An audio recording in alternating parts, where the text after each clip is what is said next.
The crystal chandeliers sparkled overhead as I stood in the center of the Ashworth Mansion's grand ballroom, surrounded by Boston's elite.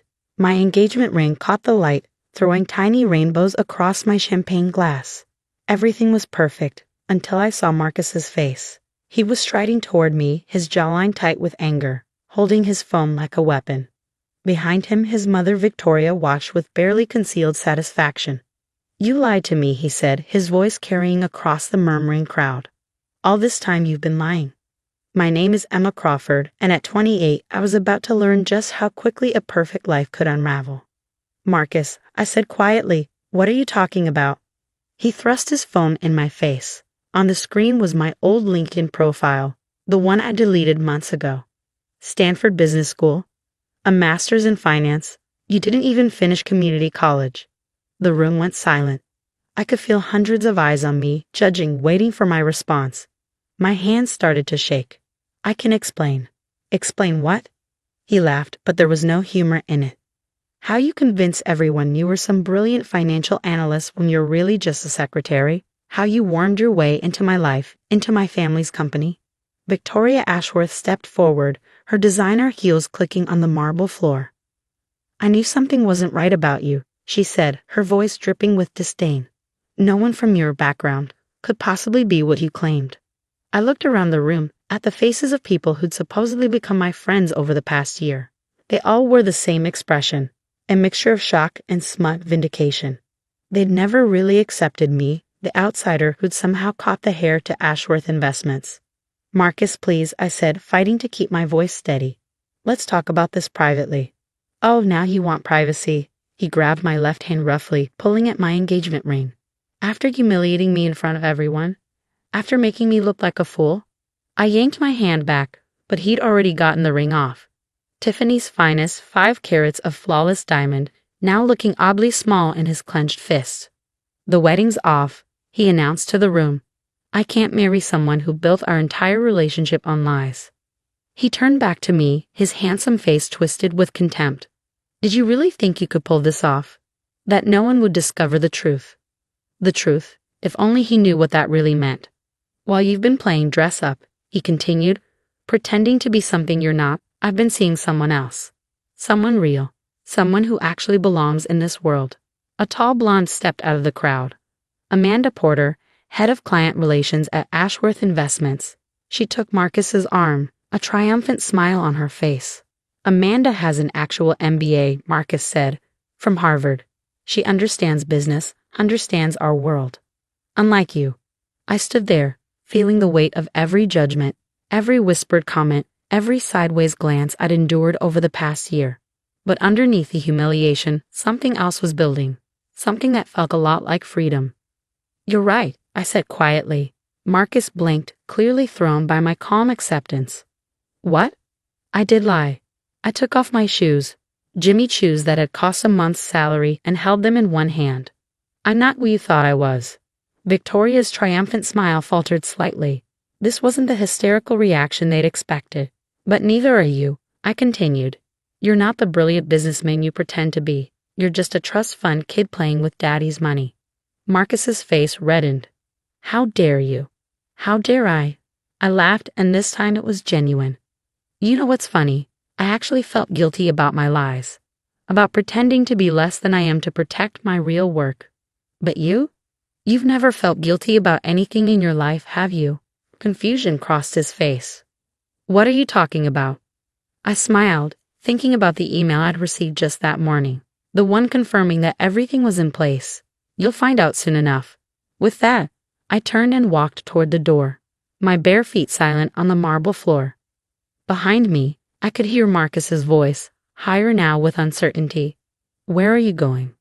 "Home," I said without turning around. "To my real life." The drive back to my apartment was surreal. The city lights blurred past as I remembered how this had all started 1 year ago. I built my company, Phoenix Capital, from nothing, working my way up from actual secretary to CEO through sheer determination and a knack for spotting market trends others missed. But I kept myself anonymous, using a series of proxies and holding companies to hide my identity. In my experience, being a young woman in finance meant constantly fighting to be taken seriously. Then came the rumor that Ashworth Investments was vulnerable. They'd overleveraged themselves on some bad investments, and their old-school approach was failing in the modern market. They were ripe for a takeover. I needed to verify the rumors to understand the company from the inside, so I created a new identity, the ambitious but slightly fraudulent Emma Crawford, who faked her credentials to get a job as an executive assistant at Ashworth. What I hadn't counted on was Marcus. He'd noticed me my first week, asked me to lunch, and seemed charmed by my supposed attempts to better myself through night classes. One lunch led to dinner led to dating, and suddenly I was engaged to the heir of the company I was planning to acquire.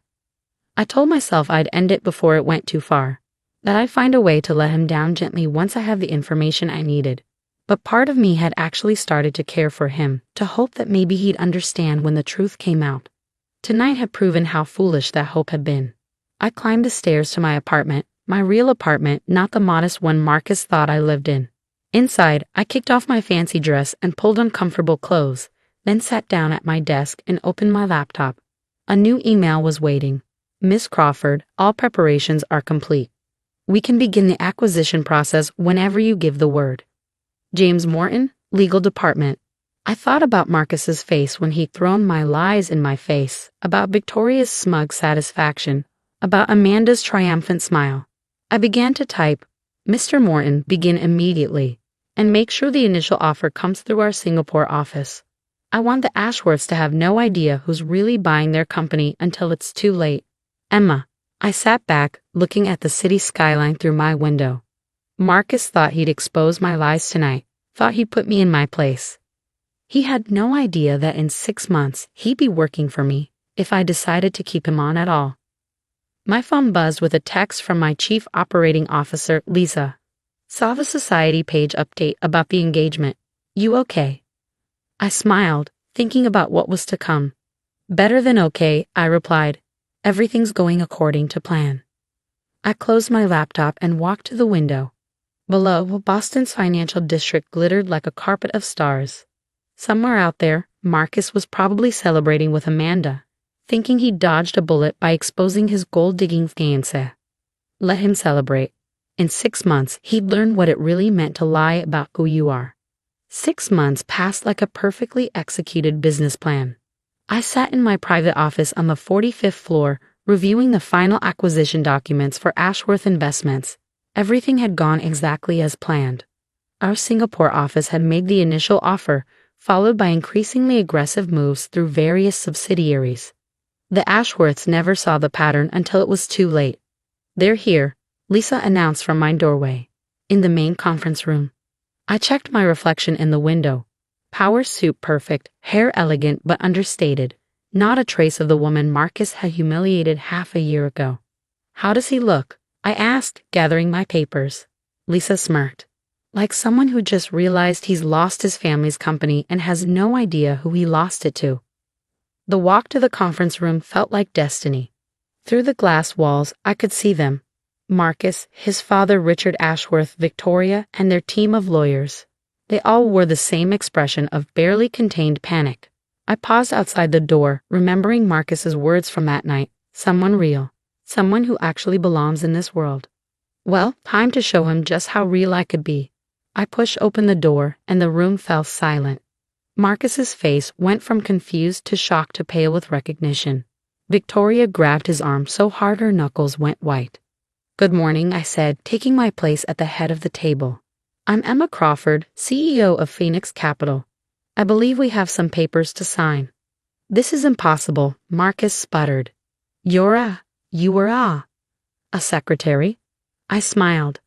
Actually, that was the only real lie I told. Well, that and the community college story.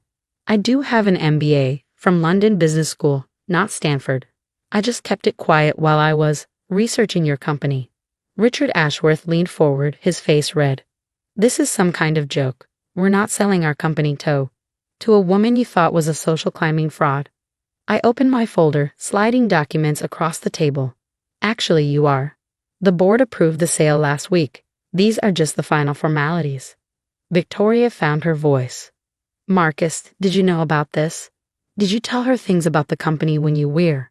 He didn't tell me anything I didn't already know. I cut in. Your company's weaknesses were obvious to anyone paying attention. Overleveraged positions, outdated investment strategies, a complete failure to adapt to modern markets. I looked at Marcus. Though your son's tendency to brag about board meetings over dinner did provide some useful confirmation. Marcus slumped in his chair, the full weight of what had happened finally hitting him. The whole time you were playing me. Not initially, I admitted. At first, I just needed to verify some rumors about Ashworth's financial position. But then you and your mother made it so clear that someone like me couldn't possibly belong in your world. Well, I decided to show you exactly what someone like me could do. This is outrageous, Richard blustered. Our lawyers will. Your lawyers have already reviewed everything, I cut in smoothly. The sale is legal, binding, and final. The only question is whether you want to make this transition smooth or difficult. I turned to Marcus. Remember Amanda? Your real businesswoman. She's been working for me the whole time. Those client lists she's been compiling. That data she's been analyzing. All feeding directly to Phoenix Capital. The look of betrayal on his face was almost comical. Almost, you'll never get away with this, Victoria hissed. Once people know. Know what? I asked calmly. That you lost your company to the woman you publicly humiliated. That your son's ex-fiancé outmaneuvered your entire family? Please feel free to share that story. I'm sure the financial press would love it. The room fell silent. Even the lawyers looked uncomfortable. Here's what's going to happen. I continued. Ashworth Investments will become a subsidiary of Phoenix Capital. Your clients will see no disruption in service. Your employees' jobs are secure, except for the senior management team, of course. They'll be restructured. Marcus's face went even paler. You're firing me? Think of it as a learning opportunity, I said.